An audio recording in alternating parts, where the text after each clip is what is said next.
नमस्कार दोस्तों। आज का यह पावन दिन भगवान बृहस्पति देव को समर्पित है, जो ज्ञान, धर्म, भाग्य और समृद्धि के देवता माने जाते हैं। कहा जाता है कि सच्चे मन से किया गया बृहस्पतिवार व्रत जीवन की सभी परेशानियां दूर करता है और घर में सुख शांति लाता है। तो आइए मन को शांत कर पूरी श्रद्धा के साथ बृहस्पतिवार व्रत कथा सुनते हैं। प्राचीन समय की बात है, एक नगर में एक बड़ा व्यापारी रहता था। वह जहाजों में माल लादकर दूसरे देश को भिजवाता था। वह जिस प्रकार अधिक धन कमाता था, उसी प्रकार जी खोलकर दान भी करता था। परंतु उसकी पत्नी अत्यंत कंजूस थी। वह किसी को एक दामड़ी भी नहीं देने देती थी। एक बार सेठ जब दूसरे देश को व्यापार करने गया, तो पीछे से बृहस्पति देव ने साधु वेश में उसकी पत्नी से भिक्षा मांगी। व्यापारी की पत्नी बृहस्पति देव से बोली, हे साधु महाराज, मैं इस दान और पुण्य से तंग आ गई हूँ। आप कोई ऐसा उपाय बताएं जिससे मेरा सारा धन नष्ट हो जाए और मैं आराम से रह सकूं। मैं यह धन लुटता हुआ नहीं देख सकती। बृहस्पति देव ने कहा, हे देवी, तुम बड़ी विचित्र हो। संतान और धन से कोई दुखी नहीं होता। अगर अधिक धन है तो इसे शुभ कार्यों में लगाओ। कुंवारी कन्याओं का विवाह करवाओ, विद्यालय और बाग बगीचों का निर्माण कराओ। ऐसे पुण्य काम करने से तुम्हारा लोक परलोक सार्थक होगा। परंतु साधु की इन बातों से व्यापारी की पत्नी खुश नहीं हुई। उसने कहा, मुझे ऐसे धन की आवश्यकता नहीं जिसे मैं दान दूं। तब बृहस्पति देव बोले, यदि तुम्हारी ऐसी इच्छा है तो तुम एक उपाय करना। 7 बृहस्पतिवार घर को गोबर से लीपना, अपने केशों को पीली मिट्टी से धोना, केशों को धोते समय स्नान करना, व्यापारी से हजामत बनवाने को कहना, भोजन में मांस मदिरा खाना, कपड़े अपने घर धोना। ऐसा करने से तुम्हारा सारा धन नष्ट हो जाएगा।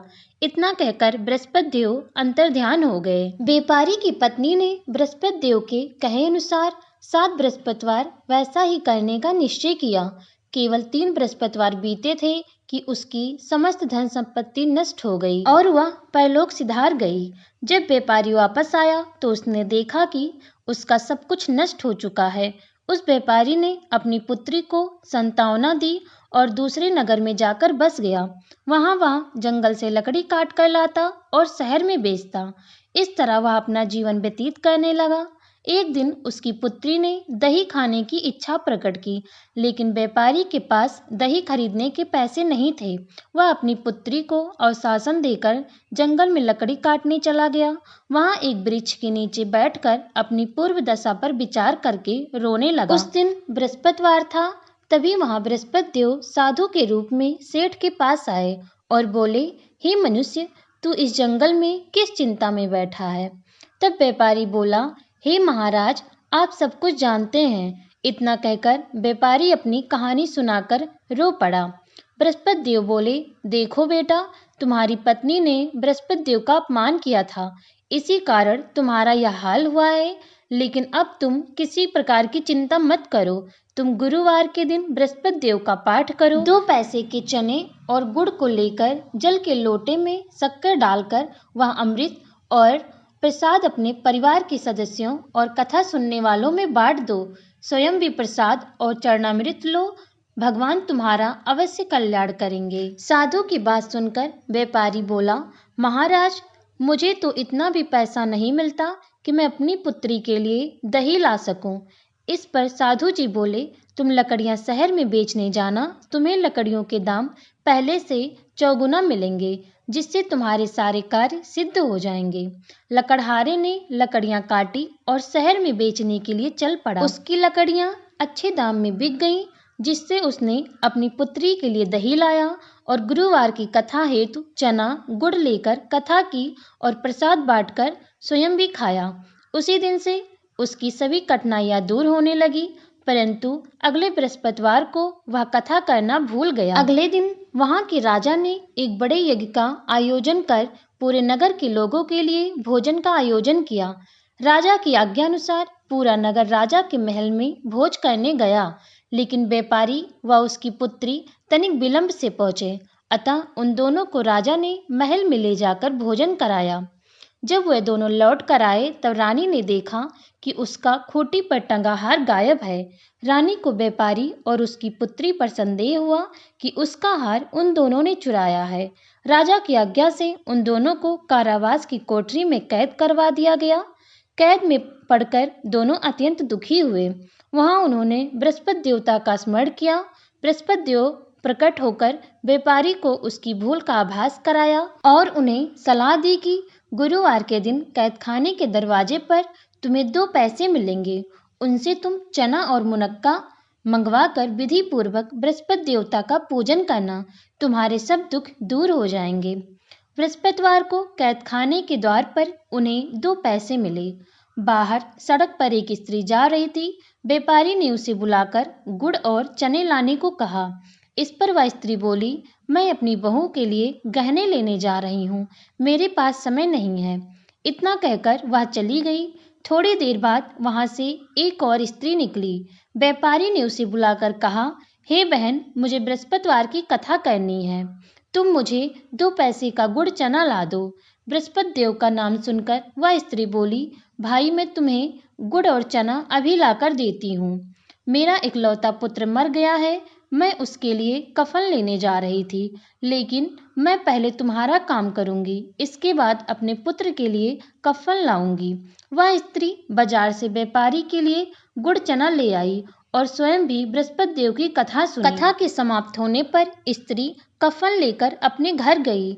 घर पर लोग उसके पुत्र की लाश को राम नाम सत्य कहते हुए शमशान ले जाने की तैयारी कर रहे थे।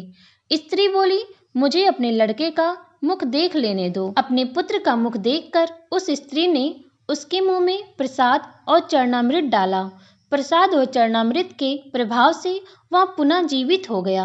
पहली स्त्री जिसने बृहस्पति देव का निरादर किया था, वह जब अपने पुत्र विवाह हेतु पुत्रवधू के लिए गहने लेकर लौटी और जैसे ही उसका पुत्र घोड़ी पर बैठकर निकला, वैसे ही घोड़ी ने ऐसी उछाल मारी कि वह घोड़ी से गिरकर मर गया।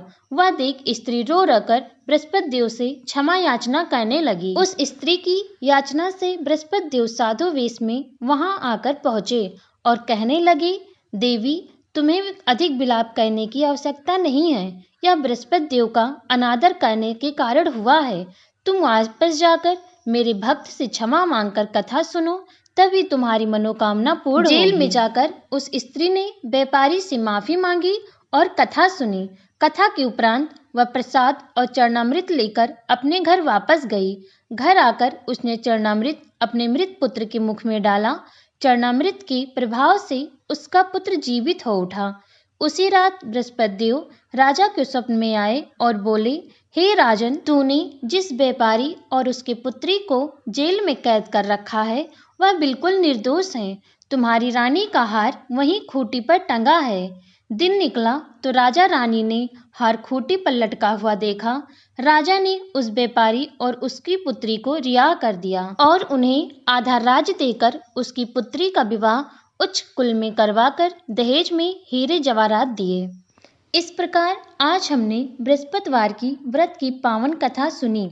देवगुरु बृहस्पति जी की कृपा से जीवन में ज्ञान, धर्म, सुख, समृद्धि और सौभाग्य की प्राप्ति होती है। जो भी श्रद्धा और नियम से इस व्रत को करता है, उसके जीवन से गरीबी, कष्ट और बाधाएं दूर हो जाती हैं। अब हम सभी मिलकर गुरुदेव बृहस्पति भगवान से प्रार्थना करते हैं कि वह हम पर अपनी कृपा बनाए रखें, हमारे परिवार की रक्षा करें और हमें सदा सही मार्ग पर चलने की शक्ति दें। हे बृहस्पति देव, हमारे अज्ञान को दूर करें, जीवन में सद्बुद्धि और सकारात्मकता प्रदान करें। अगर आपको हमारी यह कथा पसंद आई हो तो वीडियो को लाइक करें, शेयर करें और ऐसे ही धार्मिक कथाओं के लिए हमारे चैनल को सब्सक्राइब करना ना भूलें। बृहस्पति देव महाराज की जय। देव गुरु बृहस्पति भगवान की जय।